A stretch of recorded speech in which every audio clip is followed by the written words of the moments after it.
Salut! Alors aujourd'hui j'avais envie de vous parler des meilleurs et des pires produits cosmétiques en grande surface. J'ai eu l'idée de cette vidéo parce que ces derniers temps vous me demandez de vous parler de produits petit budget. Je vous le dirai jamais assez, mon avis n'engage que moi. Que j'aime ou pas un produit, je vous encourage malgré tout à tester de par vous-même si ça vous intéresse, pour que vous puissiez vous faire votre propre opinion. Contrairement à ce que vous pourriez croire, j'ai très peu de flops. Pour commencer, je vais vous parler de maquillage, et notamment d'une marque de cosmétiques petit budget, qui est la marque Essence, et que personnellement j'achète en grande surface en Espagne. Alors de la marque Essence, j'utilise quand même pas mal de produits, je m'en suis rendu compte en vous mettant tout de côté. J'utilise notamment cet anti-cerne depuis très longtemps, j'en ai toujours été très contente, j'ai jamais eu de problème particulier avec. Je dirais qu'au niveau de l'anti-cerne que j'utilise le plus, c'est pas un pouvoir hyper couvrant. Et là j'en ai acheté un autre qui est beaucoup plus couvrant.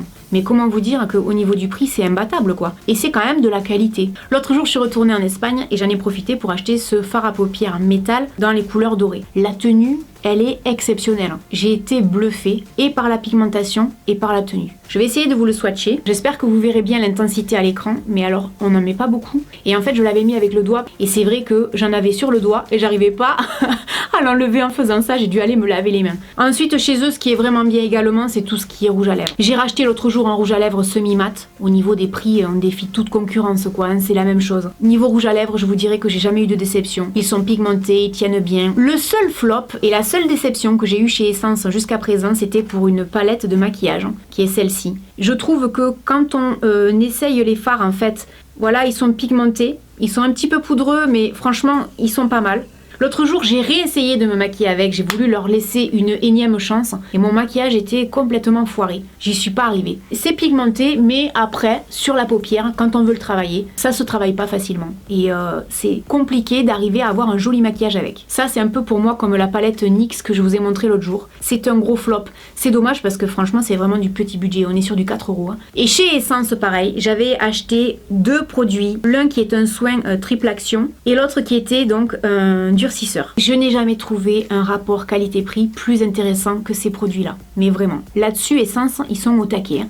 Essence, c'est vraiment une marque, je trouve, dont on ne parle pas assez. J'ai utilisé ces dernières années beaucoup les fameux Color Tattoo de Maybelline. Généralement, je les utilise en base avant de mettre mes fards à paupières. Bon, ça c'est pareil, c'est vraiment très bien. La seule chose, c'est que par moment, quand je compare avec d'autres produits, je trouve que c'est un petit peu cher. C'est entre 8 et 10 € selon les magasins. Maintenant, oui, c'est des très bons produits. Bien pigmentés, il y a des jolies couleurs, et puis au niveau de la tenue, c'est quand même pas mal quoi. J'ai une tendresse particulière pour les rouges à lèvres de Maybelline. Je les trouve très agréables à porter, très soyeux. Après, au niveau de la tenue, c'est pas une tenue extrême. Ça tient généralement, en tout cas sur moi, ça tient 2 heures, 3 heures grand maximum, mais ça me dérange pas. Mais par contre, en termes de rouge à lèvres de supermarché, c'est des bons rouges à lèvres. Là où j'ai eu des coups de cœur ces dernières années, j'en avais acheté 4 d'ailleurs, c'était les fameux Color Drama de Maybelline. Ça se présente comme ça sous forme de crayon, et ce qui est très pratique, c'est que déjà d'un, c'est très léger. Donc on peut l'embarquer facilement dans une poche, dans un sac, etc. Ça prend vraiment pas de place. En plus, vous pouvez vous faire le contour des lèvres et ensuite vous vous maquillez.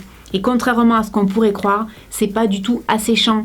Alors vite fait, je vais vous parler de mascara. Je pense que vous vous souvenez de la vidéo que j'avais faite sur le fameux X-Fiber de L'Oréal. Je déteste ce mascara, je peux pas vous le montrer parce que je l'ai donné. Et j'avais fait une revue vue à la télé parce qu'on voyait pas mal la publicité d'ailleurs du Scandalize Reloaded de Rimmel. Alors c'est un bon mascara dans un budget qui est très abordable. Par contre, la seule chose que je lui avais reproché, c'est qu'on nous disait qu'on pouvait le démaquiller comme ça d'un geste avec de l'eau chaude. J'avais fait le test en vidéo, ça marchait pas. Petit budget et fait le job, c'est un bon mascara. Et pour finir, je vais vous parler des vernis de L'Oréal. Donc ça, c'était les fameux L'Oréal. On en voyait beaucoup la pub à la télé à une époque, je sais plus comment ça s'appelle, parce qu'il y a marqué juste L'Oréal dessus. Je crois que c'était les Infaillibles ou quelque chose comme ça. La grosse déception pour moi à la base, c'était la quantité. C'est-à-dire que quand on regarde la quantité de produits sur le vernis et le top coat, je trouvais que c'était cher payé. Alors je les ai achetés en Espagne, ils coûtaient beaucoup moins cher. Hein. J'ai jamais compris pourquoi certains produits L'Oréal sont beaucoup moins chers en Espagne qu'en France. Ça reste un mystère pour moi. Et puis, outre le fait que la quantité était pas énorme, je trouvais que ça tenait pas 12 jours, mais vraiment pas. Donc ça m'avait vraiment déçu. J'ai jamais été très fan de ces vernis. J'ai trouvé que les couleurs étaient très jolies par contre. Les rouges étaient vraiment très intenses et très beaux. Mais ça tenait pas ses promesses. Pour moi, c'était un gros flop. Maintenant qu'on a parlé de maquillage, on va parler de démaquillage. Un produit que j'avais testé dans mon premier vu à la télé, c'était le Garnier Skin Active gel nettoyant micellaire tout en un. Alors j'en ai racheté un, je trouve que ça fait vraiment bien le job. Je reste fidèle à l'avis que j'avais émis dans la première vidéo. Moi, je l'embarque sous la douche, ou alors quand je voyage. Je trouve que c'est très pratique. Sous la douche, vous vous mouillez le visage, un petit peu de produit, et pas besoin de frotter comme une forcenée pour enlever le maquillage. Maintenant, je vais vous dire une chose, il y a quelques jours de ça, j'ai acheté du savon noir bio liquide et j'ai tenté de me démaquiller avec. Et à ma grande surprise, ça ne m'a pas piqué les yeux. Après, il est bien évident que ça va dépendre des gens et de vos besoins, on est bien d'accord. Il y a des gens qui vont me dire, moi, il n'est pas question que j'utilise ça, je préfère 100 fois utiliser une huile. Il y en a qui vont préférer les eaux micellaires. Ça dépend aussi de vos yeux, si vous avez des yeux sensibles. Maintenant, si vous vous posez la question sur ce produit, oui, ça fonctionne et oui, c'est un bon produit. Très rapidement, quelque chose que j'utilise tout le temps dans ma salle de bain et depuis très longtemps, c'est du coton bio. J'ai vu un reportage un jour comme ça sur le coton et sur tous les traitements chimiques qu'il y a sur le coton pour le rendre blanc. Ah, je peux vous assurer que depuis ce jour-là, j'utilise uniquement du coton bio. Maintenant, j'en viens aux produits sous la douche. Si vous avez vu mon dernier vu à la télé, vous savez à quel point je suis dingue de cette mousse de douche à la framboise. J'adore, c'est une tuerie. Là, les deux produits que je vais vous montrer, c'est les produits de la marque Label d'Intermarché. Non, la vidéo n'est pas sponsorisée par Intermarché, il se trouve juste que le supermarché le plus proche de chez moi est en fait un Intermarché, et que donc j'achète plus facilement chez eux. Ça, je l'avais acheté il y a quelques temps de ça quand je vais à la piscine, et que quand je sors, j'ai envie d'enlever cette fameuse odeur de chlore que je déteste. J'utilise ça. Ça sent bon et c'est pas très cher. Sinon, à la maison en ce moment, j'utilise ça. Je ne sais pas si vous vous en rappelez, ça aussi, ça faisait partie de mon premier vu à la télé. C'est un méga flop. J'ai jamais compris le concept de ce produit. C'est un lait pour le corps sous la douche. Donc en fait, quand on a fini de se laver, on met ça. C'est un lait pour le corps, donc qu'on rince. J'aime pas. Je trouve que c'est inutile. Je trouve que c'est cher. Alors il y a beaucoup de gens dans les commentaires qui m'ont dit oui, je suis d'accord, mais il y en a beaucoup qui ont l'air d'aimer. Et donc tous les gens qui sont écolos vont penser la même chose que moi, c'est-à-dire que vous mettez du lait sur le corps, mais en plus il faut utiliser de l'eau pour le rincer. Non, je trouve ça vraiment très inutile, il en reste beaucoup encore. Le packaging était un peu light parce que quand même il s'était cassé. Alors je continue de vous dire que ça pour moi c'est un méga flop, j'en ai pas beaucoup, mais alors celui-là, vraiment, c'est un produit que j'aime pas, mais alors pas du tout. Pour les cheveux, j'ai ce shampoing depuis un moment maintenant, de chez Timothée. Alors c'est vrai que le packaging, quand on le voit comme ça donne envie. Et puis Timothée, pour les gens qui ont mon âge, ça vous rappelle probablement les pubs à la télé avec les filles qui avaient des longues crinières blondes comme ça. C'est vraiment les souvenirs de ma jeunesse. Et je me suis spontanément dirigée vers ce shampoing qui est 0% de silicone, parabènes et colorants. Et c'est vrai que comme ça, quand on regarde le packaging, ça donne envie d'y aller parce qu'on se dit ouais, ça a l'air naturel et tout. C'est un bon shampoing, ni plus ni moins. Maintenant, j'ai remarqué un truc, c'est que quand je l'utilise, il éclaircit mes cheveux. Donc je suis pas certaine que ce soit un shampoing qui soit fait pour les gens qui ont les cheveux un peu plus foncés que blonds. Peut-être qu'il y en a qui vont me dire à Laurette, t'étais complètement à côté de la plaque. En tout cas, sur moi, ça éclaircit mes cheveux. Pour les gens qui aiment les produits un peu plus naturels, j'avais fait une revue sur ce shampoing Donuts, qui est un shampoing solide. Bon, ça s'achète en grande surface, mais aussi en coopérative bio. Ça coûte 5 €. C'est top quoi, hein. J'ai mis un fil pour pouvoir l'attacher quand il sèche, mais si ça vous intéresse, je vous mets le lien de la vidéo en barre d'infos pour avoir toutes les informations. C'est vraiment un bon moyen de se laver les cheveux avec des produits beaucoup plus sains, on va dire, au niveau de la composition.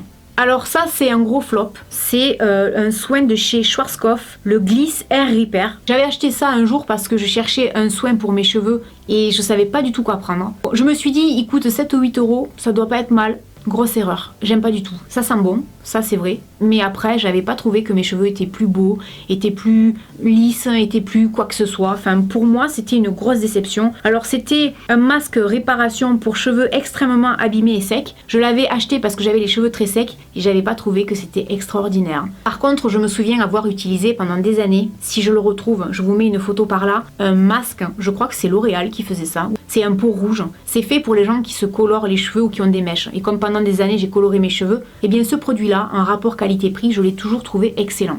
Et c'est vrai que par la suite je suis passée à ça, j'ai trouvé ça naze, mais vraiment naze. Qui dit grande surface dit forcément huile d'olive et vinaigre.